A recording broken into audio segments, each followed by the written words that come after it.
நாம எல்லாருமே சந்தோஷமா இருக்கணும்னு தான் ஆசைப்படுறோம் இல்லையா? ஆனா பல சமயம் அந்த சந்தோஷம் நம்ம கைவிட்டு நழுவி போகுதே, அது ஏன்? இன்னைக்கு பகவத்கீதையில இருக்கிற சில ஆழமான கருத்துக்களை வச்சு அந்த சந்தோஷமான வாழ்க்கைக்கான வழிய நம்ம ஒன்னா சேர்ந்து கண்டுபிடிக்க போறோம். வாங்க இந்த பயணத்தை ஆரம்பிக்கலாம். வாங்க, ஒரு அழகான உதாரணத்தோட ஆரம்பிக்கலாம். ஒரு தேனீய கற்பனை பண்ணி பாருங்க. அதோட ஒரே வேலை என்ன? பூவுல இருக்கிற தேனை ருசிச்சு பார்க்கறது. நம்மளும் அப்படித்தானே இந்த உலகத்துல சந்தோஷங்கிற தேனை தேடி தான் வந்திருக்கோம். இது நம்ம எல்லாருக்கும் பொதுவான ஒரு தேடல்.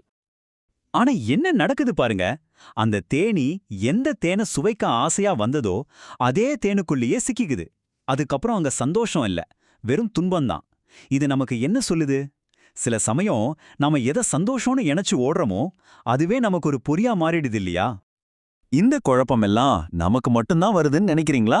நிச்சயமா இல்ல. ஆயிரக்கணக்கான வருஷங்களுக்கு முன்னாடி போர்க்களத்துல நின்ன அர்ஜுனனுக்கும் இதே மாதிரி கேள்விகள் தான் வந்துச்சு. கீதையோட ஞானமே அவரோட இந்த தேடல்ல இருந்து தான் பிறக்குது. பகவத்கீதையோட 8வது அத்தியாயத்துல அர்ஜுனன் கேட்கிற முக்கியமான கேள்விகள் இதுதான். பிரம்மம், ஆத்மன், கர்மா. இந்த வார்த்தைகளை எல்லாம் நம்ம நிறைய தடவை கேட்டிருப்போம். ஆனா உண்மையிலே இதோட அர்த்தம் என்னன்னு நமக்கு தெரியுமா?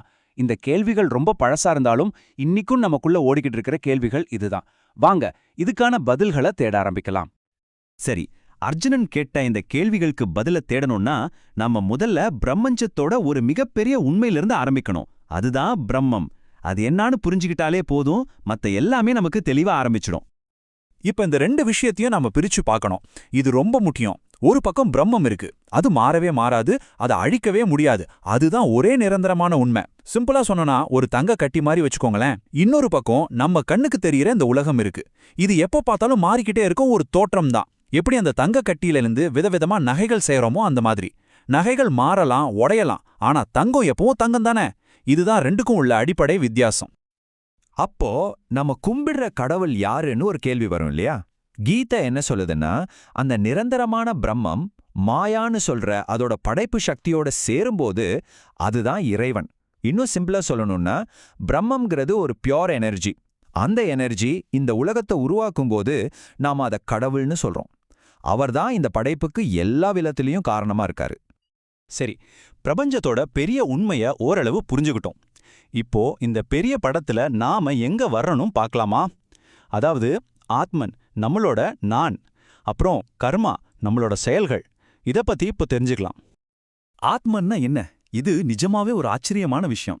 இந்த பிரபஞ்சம் முழுக்க பரவி இருக்கிற அதே பிரம்மம் ஒவ்வொரு உயிருக்குள்ளேயும் ஒரு சின்ன தீப்பொறி மாதிரி இருக்கும்போது அதைத்தான் ஆத்மன்னு சொல்றோம். யோசிச்சு பாருங்க, ஒரு பெரிய சமுத்திரமோ அதிலிருந்து எடுத்த ஒரு துளி தண்ணியும் ஒண்ணுதானே. அதே மாதிரிதான் அந்த பிரபஞ்ச உணர்வும் நமக்குள்ள இருக்கிற உயிர் சக்தியும் ஒண்ணுதான். சரி, அடுத்து கர்மா. கர்மானா என்ன? பொதுவா நாம நினைக்கிற மாதிரி இது வெறும் ஆக்ஷன் இல்ல. நம்மளோட உண்மையான சொரூபம். அதாவது நாம தான் அந்த ஆத்மன்கிற உண்மையை நாம தெரிஞ்சுக்காம நம்மளோட விருப்பு வெறுப்புகள் அடிப்படையில செய்யற செயல்கள் தான் கர்மா. ஒரு சின்ன உதாரணம் சொல்றேன். தாகமா இருக்கு, தண்ணி குடிக்கிறோம், இது ஒரு செயல். ஆனா நான் இந்த பிராண்ட் தண்ணி தான் குடிப்பேன், வேற எதுவும் எனக்கு பிடிக்காதுன்னு சொல்றோமே, அது விருப்பு வெறுப்புலேருந்து வர்றது. இதுதான் கர்மா. இந்த அறியாமையும் இந்த பற்றுதலும் தான் நம்மள கட்டி போடுது. பகவான் கிருஷ்ணரே இதை ரொம்ப தெளிவா சொல்றாரு. உயிர்கள் திரும்ப திரும்ப பிறக்கிறதுக்கு காரணமா இருக்கிற செயலுக்கு பேர் தான் கர்மா. அப்போ பாத்துக்கோங்க நம்ம செயல்களோட விளைவுகள் எவ்வளவு ஆழமானதுன்னு. அப்போ இந்த பந்தம், இந்த சைக்கிள் எப்படி உருவாகுது பாருங்க. நம்பர் 1, நம்மளோட உண்மையான சுரூபத்தை பத்தின அறியாமை. இதனால இது வேணும், இது வேணான்னு விருப்பு வெறுப்புகள் வருது. அதுக்கப்புறம் நாம அந்த விருப்பு வெறுப்புப்படி செயல்படும் போது கர்மா உருவாகுது. கடைசியா அந்த கர்மா தான் நம்ம முதல்ல பார்த்தோமே அந்த தேனி மாதிரி நம்மள இந்த உலகத்துல சிக்க வச்சிடுது. இது ஒரு எண்ட்லெஸ் சைக்கிள். கர்மா, பந்தம், சுழற்சின்னு கேட்டு ஒரு மாதிரி இருக்கலாம். ஐயோ, இதுலேருந்து தப்பிக்கவே முடியாதான்னு தோணலாம். ஆனா கவலைப்படாதீங்க, இத உடைச்சு உண்மையான சந்தோஷத்தை அடைய ஒரு வழி இருக்கு. அது என்னன்னு தான் இப்ப நம்ம பார்க்க போறோம். இந்த சைக்கிளை உடைக்கிறதுக்கான வழிதான் உபாசனா யோகா. சிம்பிளா சொன்னா இது ஒரு மெடிடேஷன், ஒரு மனப்பயிற்சி. யோசிச்சு பாருங்க, நம்ம செய்ற ஒவ்வொரு செயலுக்கும் காரணம் நம்ம எண்ணங்கள் தான். இந்த மெடிடேஷன் மூலமா அந்த எண்ணங்களை நம்ம கண்ட்ரோல் பண்ண கத்துக்கிறோம். எண்ணங்கள் நம்ம கண்ட்ரோலுக்கு வந்தா கர்மாவை உண்டாக்குற செயல்களும் ஆட்டோமேட்டிக்கா குறைஞ்சிடும் இல்லையா? இங்க ஒரு சுவாரஸ்யமான விஷயம் என்னன்னா, மக்கள் இந்த யோகாவ 2 விதமா யூஸ் பண்றாங்க. ஆரம்பத்துல நெறைய பேர் பணம், புகழ், பவர் இந்த மாரி உலக விஷயங்களுக்காக இத பண்ணுவாங்க. ஆனா போக போக ஒரு மெச்சூரிட்டி வரும். அப்போதான் அதோட உண்மையான நோக்கம் புரியும். அது ஆன்மீக முன்னேற்றம், மன அமைதி, அப்புறம் அந்த கடைசி உண்மையை தெரிஞ்சுக்கிறது தான். நம்ம வாழ்க்கையில இது ஒரு பெரிய டர்னிங் பாயிண்ட். இந்த உலகத்துல கிடைக்கிற சந்தோஷம்லாம் எவ்ளோ டெம்பரரின்னு நாம உணர்ற ஒரு தருணம் வரும் பாருங்க. அப்போதான் நம்ம தேடல் ஆட்டோமேட்டிக்கா நமக்குள்ள திரும்பும்.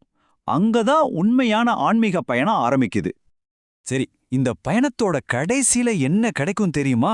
அந்த உண்மையான அறிவை நாம அடைஞ்சதுக்கு அப்புறம் இந்த உலகத்தோட இருந்த பந்தம் எல்லாம் போயிடும். அப்போ இந்த உலகமே ஒரு தீம் பார்க் மாதிரி இருக்கும். நம்ம வாழ்க்கையே ஒரு ஜாலியான பிக்னிக் மாதிரி ஆயிடும். எதுலயும் சிக்கிக்காம எல்லாத்தையும் ரசிச்சு வாழ்ற ஒரு அற்புதமான நிலை அது. கடைசியா இந்த கேள்விய நான் உங்ககிட்டயே விட்டுட்டு போறேன். நாம முதல்ல பேசின அந்த தேனீ கதை ஞாபகம் இருக்கா? இப்போ நீங்களே உங்களே கேட்டுக்கோங்க. உங்க வாழ்க்கையில எது தேன், எது உங்கள மாட்டி விடுற பொறி? இதுக்கான பதில் உங்களுக்குள்ள தான் இருக்கு. கொஞ்சம் யோசிச்சு பாருங்க.